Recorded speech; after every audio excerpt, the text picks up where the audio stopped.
Hey, good morning. It is Gerry coming to you today from Rythmia, which is the only place I come to you from.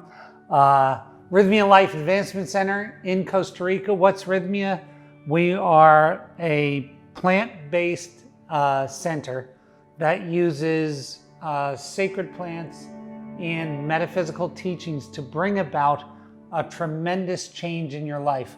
What do I mean by a tremendous change? I mean, really, 97.55% of the people that have been here say that 6 months later, this was the week that changed their life. So what's so special?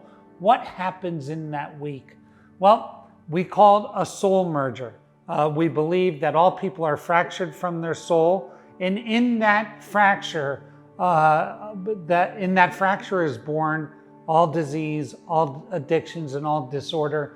And when you put it back together, those things go away, and we can continue with life in a loving and a beautiful way that really is night and day, pre and post their event at Rythmia.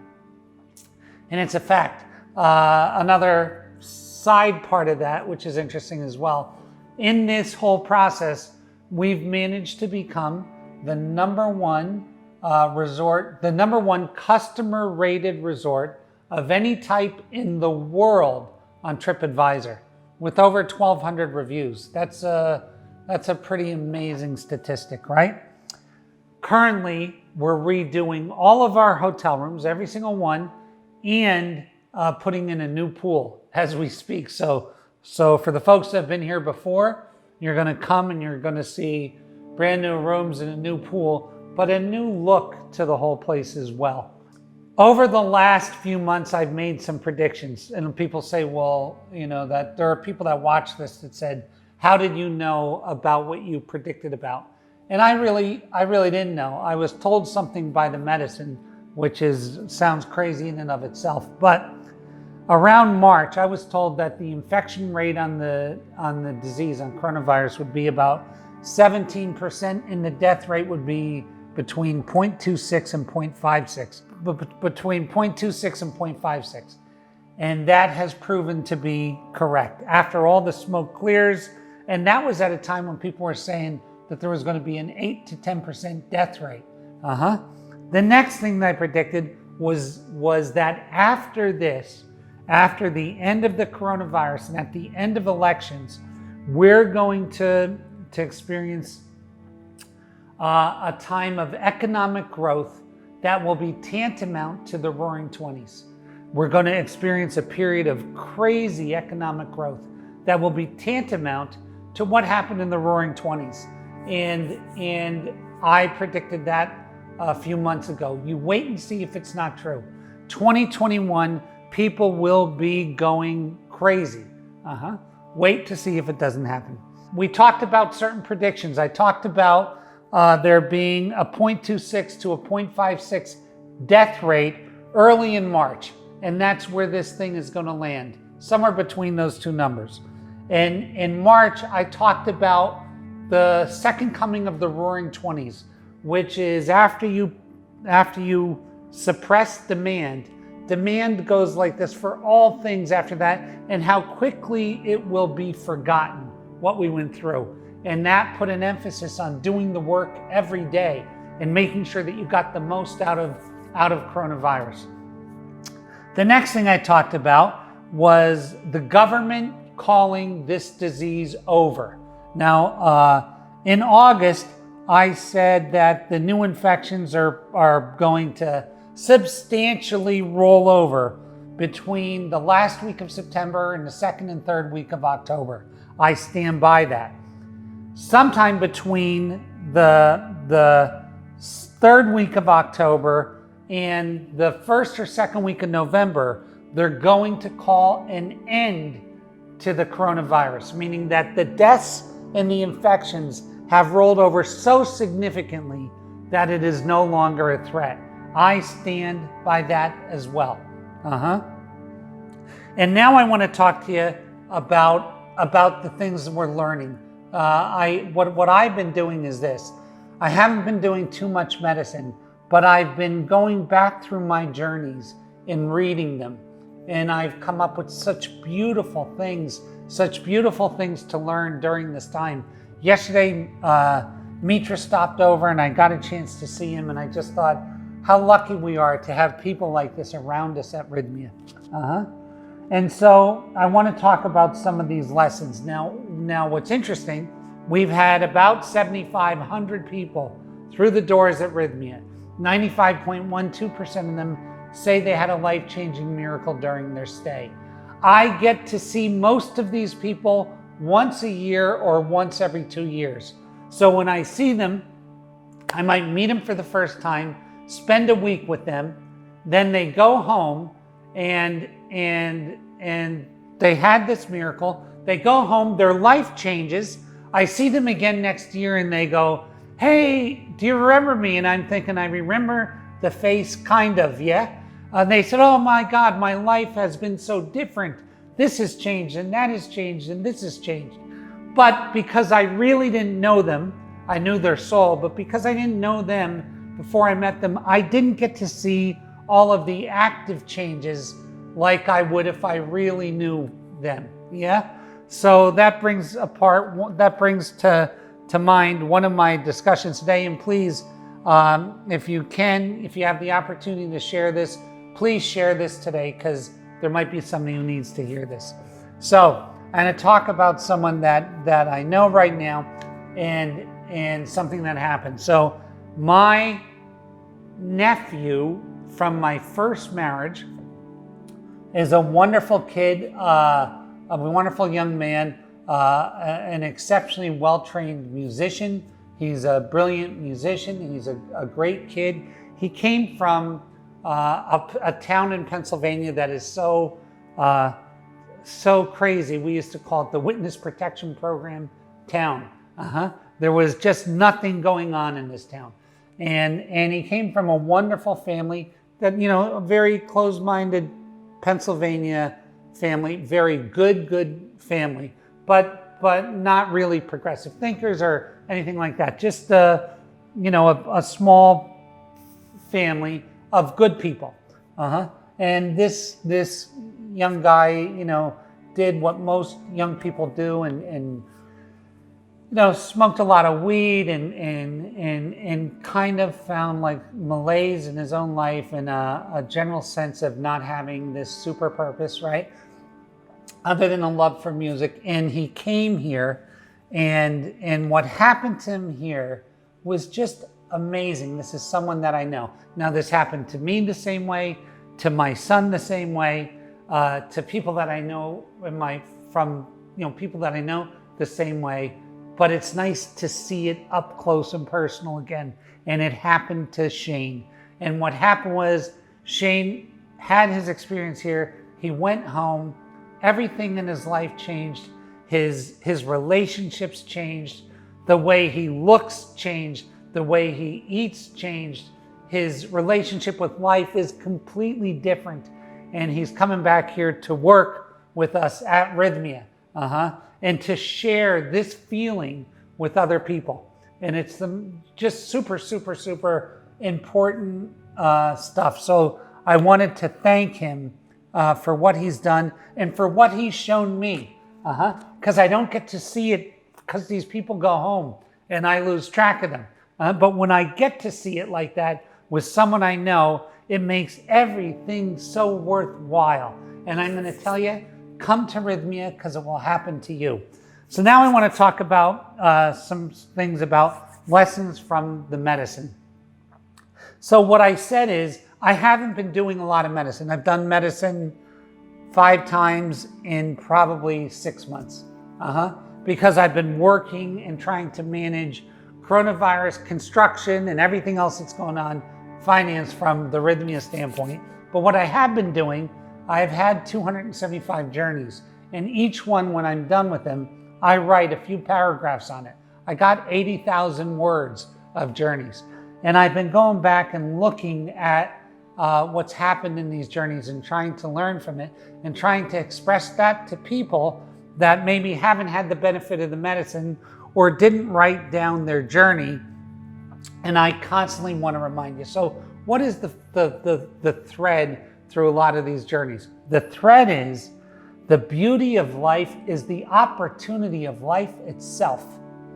The beauty of life is the opportunity of being alive. So if we take a look at the world and all the problems in the world right now, a lot of it is coming from entitlement. So, I want more free food. I want more free medicine. I want more free support. I want more free this. I want more free that. And once you go to how lucky I am to be able to breathe, how lucky I am for this experience with my cousin Shane, how lucky I am for this experience with my children, Gerry and Patrick, how lucky I am for this experience with Tegan, how lucky, when you go from that to what's in it for me, what can I get from this? You miss the whole thing. And in that mindset of what's in it for me, you can never, ever, ever fill your bucket.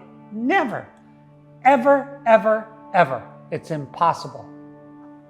The only way you can fill your bucket is from this point of merged gratitude, which is the whole beauty of this life is the opportunity for life itself. Now, if you get to this and you stay in this, everything else changes. So let's talk about this in Soul Mergers and you.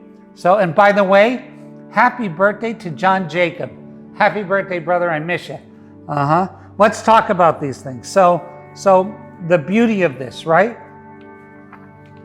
So what happens in this merger? In a merger, what happens is we get the opportunity to understand the things about us that we're not happy with. And we get to love those things. And that's what creates the merger. Who have I become? I become all of these bad things. Okay. Now love those things. And then the merger can occur. So you got to hear me on this. That this is an act. This whole act is an act of love. So if you're happy for the opportunity to be alive, to take that breath, you're in life, you're alive. And then you see yourself in truth, and you see your faults, a lot of your faults, your shortcomings, things that you've done wrong. Here's the trick. Here's the hard part. To turn your attention to the internal love within you and love those things. You got to hear this. As crazy as this sounds, when I'm telling you that this is the absolute truth, you got to click in with me and believe this. You got to. That you turn your love attention to those things and you love them. And until you love them, they can't evolve. Until you love those things about you that aren't, in generally accepted knowledge, the right things. Until you love them as you. Until you get this love, the Tories of love going, they cannot evolve into what they're supposed to be. And you got to stay with me on this. So, if there's a part of yourself that you detest or don't want, you're done. You can never have this merger. The nice thing about the medicine, it usually gives us an explanation of why we are the way that we are. Why we are the way that we are. And then all of a sudden, your heart opens so much for your own hero's journey that you can grab those things and love them so that they in turn can evolve. The aspects of us. You can never do it by shutting them down. You got to hear me on this. You can never do it by shutting them down. It starts with an awareness. You can never do it if you're not aware of them, right? It starts with an awareness and then a love of those things.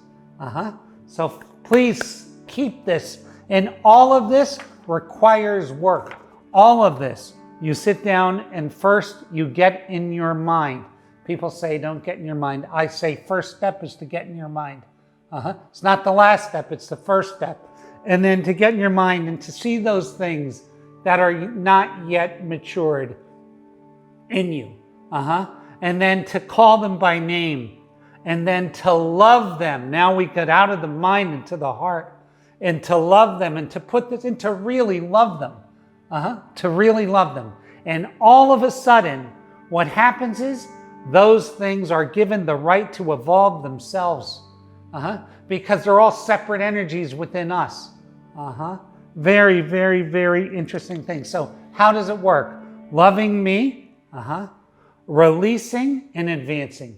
Loving me, releasing and advancing. Loving me, which means me and all of my aspects, all of my shadows, all of my light, all of my in-betweens, all of the things that are prickly, all of the things that don't feel right to others, to love those things. But first I have to call them by name. Then I have to love them. And then they can evolve. And then you're left with a product. I want to talk about this. So, when I first did the medicine, I so wanted to be Mitra and Taita and any of the great medicine teachers. I wanted to be that. But I wasn't. After the merger, I was not that. I was sitting with Mitra yesterday on the couch, and I was looking at him, and I was thinking, God, what a beautiful being. But I'm not him. So what are we getting to? So I had a merger, and I had a huge merger, a huge one, right? And after this merger, what was I? I loved all the parts of myself that were prickly. I incorporated them. I allowed them to emerge. I allowed them to change. I allowed them to evolve, but I was still this particular guy. And here's what I'm going to tell you about. It takes a village. The bringing of the light does not take all one person. If we were all Taita and Mitra, we'd be stuck in one place. Nothing against Taita and Mitra. They're like spiritually and needed in the village to bring this thing to the next level. But it takes all of us in each of our wholeness. What does that mean?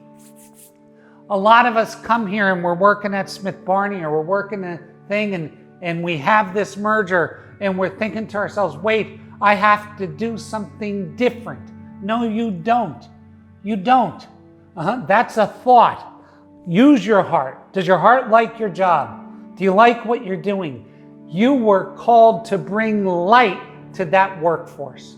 You were called to be the voice of reason, the voice of truth, the voice of light in that work environment. Now, some of us drink the medicine and are called immediately to follow the medicine, to serve medicine. That's because a village has different players. A baseball team has different players. A football team has different players. A company has different players. A society has different players. Some of us are teachers. Some of us are cops. Some of us are criminals. Some of us are this. Some of us are that. But it takes the whole thing to make it work. Not so much the criminals. But you understand the nature of this. It takes a village. Our differences are our strengths.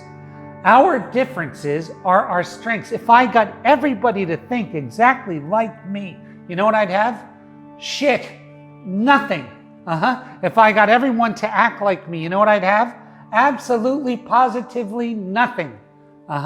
We need Democrats, we need Republicans, we need the right, we need the left, so that the center can move, the center can progress. We need Western medicine, we need Eastern medicine, we need plant medicine, we need technology, we need all of these things to move forward as a society, to move forward. And that's what we're in the process of doing now. Now, if you look at this any other way, you're going to cheat yourself.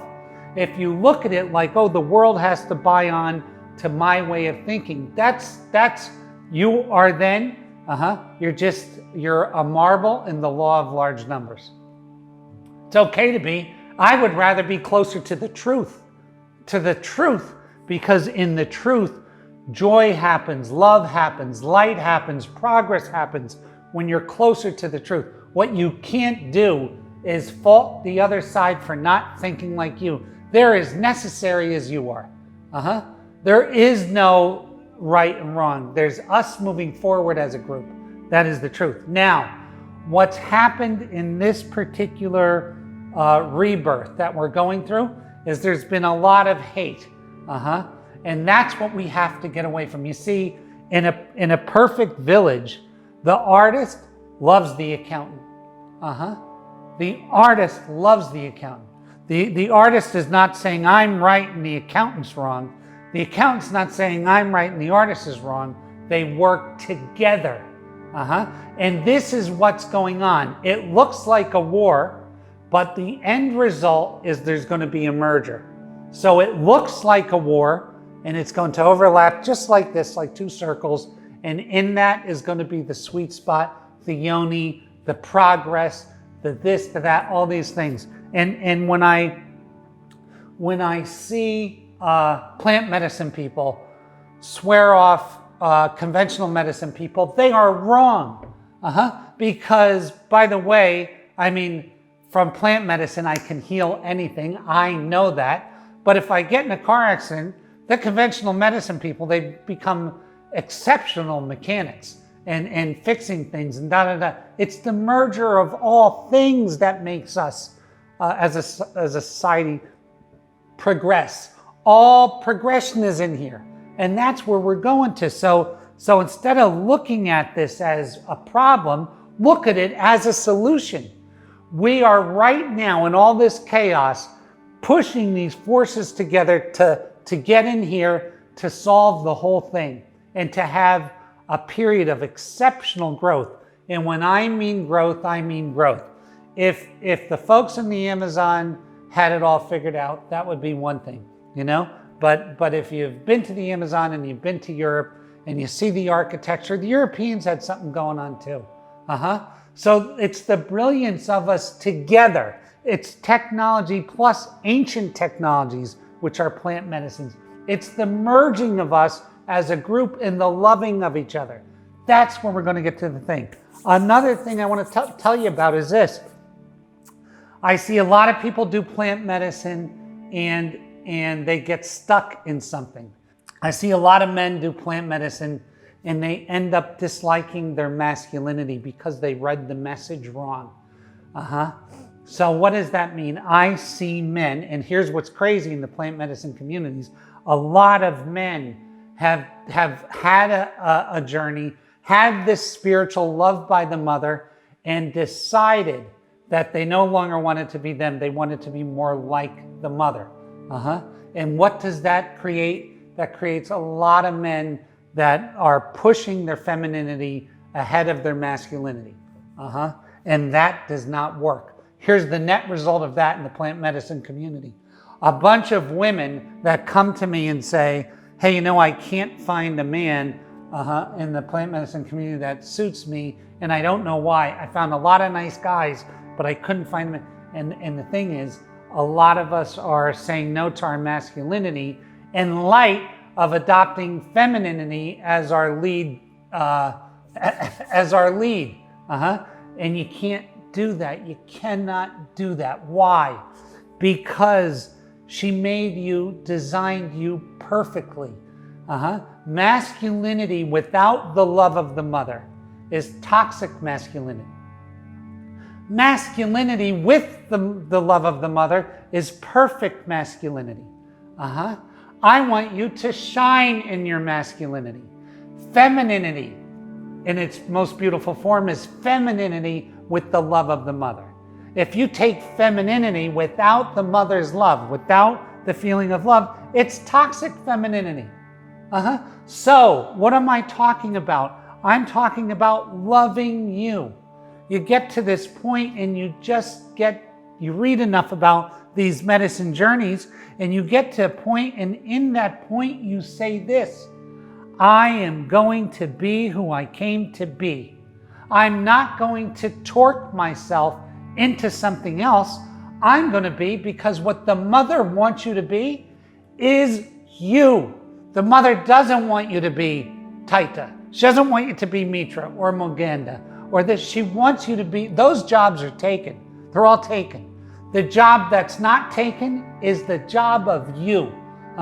Now, when you have this merger, or when you commit to loving yourself so that these pieces can evolve, what you're left with post-merger is the you you're supposed to be. And if you're constantly sending that you love, like I'm a masculine guy, so I'm told. I trigger people. I trigger people. So, but I'm constantly now happy to have my role in this community of people who've committed to the truth. And there's all kinds of us. There are doctors, lawyers, medicine servers, breathwork healers, craniofacial people. There's chiropractors and doctors and shaman, and all of us who've decided to do this, to be in this truth in ourselves, not to be guilty about being a man, not to be guilty about being a woman. I see women all the time here that tell me they have to toughen up. That's not what the mother wants.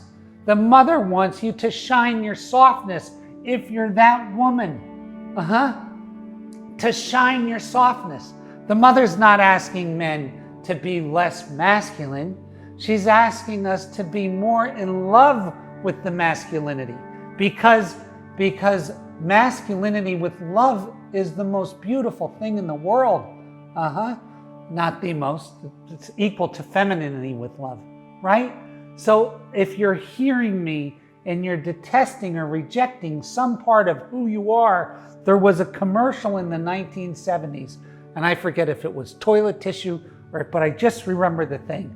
This lady would come and she'd go like, "It's not nice to fool Mother Nature." And that's what I'm talking about.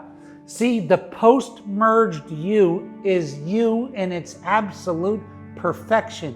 You being present on the planet to be a beneficial presence on the planet as yourself. As you. This is the gift.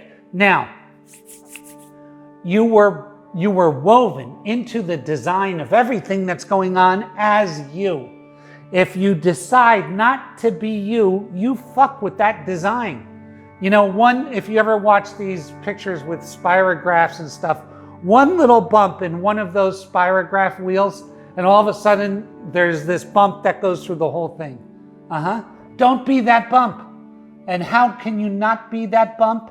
You cannot be that bump by loving you. It's so incredibly, incredibly simple. And if you think someone needs to hear this, please share this thing for me today, because there's so much in this message that's good and true and real and free and freeing, right? So now, the greatest thing is this. If you see someone who has a ton of, I'm going to stick with guys today for only one reason, but if you see someone with a ton of masculinity and you watch them do the medicine and they have a merger, what happens is they don't even notice it because they're in love with them. They're in love with their merged self. But the toxic parts of their masculinity blow away. And all that's left is the lion. Is this beautiful lion. That's the deal. That's it. Don't hate yourself. Don't talk bad about yourself. If you're a lot of women, so this is the nature of humans. The women who have a masculine tone are here and say, "God, I wish I wasn't so masculine." The women that have a super feminine tone say, "God, I wish I wasn't so feminine." Fuck all that noise. You were given the perfect design for the piece that you play within this community, because Spirit knew that we were coming to join forces, to become one in this fight, in this beautiful fight of bringing the light of all ships in the harbor raising. This is what you were designed to do as you. Now, how do I know if it's me or if it's not me? The next question, really cool. I have this merger. I've just become more of myself than I could ever imagine being in a million years. and I'm looking at my vocation and I'm saying, what should I be doing? How can I better participate in this miracle that's occurring right now? How can I? There's only one person after that who can make that decision. Here. This is the only place that can make this decision. What do I mean by that? Am I moved by what I'm doing? Am I moved? Do I get a charge? Do I get a spark out of what I'm doing? If the answer is no, and you've forgiven yourself, loved yourself into this wholeness, and the answer is no, then it's not for you. And here's the craziest thing. Once you tell the truth about that, I'm a banker at Citibank, and I invested 15 years in this, but I just told the truth. It doesn't move me anymore. The moment that you tell the truth about that, the thing that does move you shows up. And when it shows itself, you said, holy shit, that was always there, and I did not see it. It was always there. So in this process of love, truth, acceptance of who we are in the team. Look at this. I swear to you, I would like to drink plant medicine 3 days a week and walk around in the astrals. Look at every flower, look at every plant, look at every person and be in love. That would be my choice. But that's not what I was sent here to do. I love doing it, and when I do it, I enjoy. Trust me, I love doing it. But that's not what I was sent here to do. Don't be upset. Don't feel bad about what you were sent here to do. And when people say, what I was sent here to do, what do you mean? There is this grand design and you're a piece in it. The thing is, most of us operate from a piece that we wish we were all of our lives. Fuck that. After the merger, operate from the piece that you are. And you know what? Have fun doing it. I'm going to tell you something. The piece that you were designed to be automatically sparks your interest. Nobody is ever living their truth of what they were sent here to do. Sadly, they're all living in victory. What do I mean by living in victory? I mean living a life that gives them the spark. That gives them the spark. I got to tell you, this is the whole thing is to be a part of the spark. That's it. Now, toxic masculinity and femininity are just themselves with the absence of love. That's all they are. With the absence of understanding. With the absence of this love that the mother so willingly bestows upon us when we're in ceremony. The truth and knowledge of that love. Now, here's the greatest thing about this. Once she gives it to you in ceremony, it is forever yours. Forever yours. It's right there. I can get her right now. It's right there. It's in you. That love is there. Now turn it to yourself, and all of a sudden you're in the game. And I want everybody to be in the game. Everybody, right? To be in this game. What do I mean by be in this game? We're now faced with the opportunity over the next period of 5 or 7 years to actually raise every ship in the harbor, to actually get people in here. How do we do it? We do it by telling the truth about ourselves, number one. Loving those truths into ourselves. Being who we came here to be. Just being who we came here to be and sharing our light and our love wherever we're supposed to do that, and we will know that by where our heart tells us it is. So simple. So absolutely true. And who's going to do it? How many people are going to do it? It doesn't take many people to do this. It doesn't at all. It only takes a few people to do this. Yeah, and I'm going to call on you to do it. So let's talk about Rythmia for 1 second before we wrap up. Get this message out today.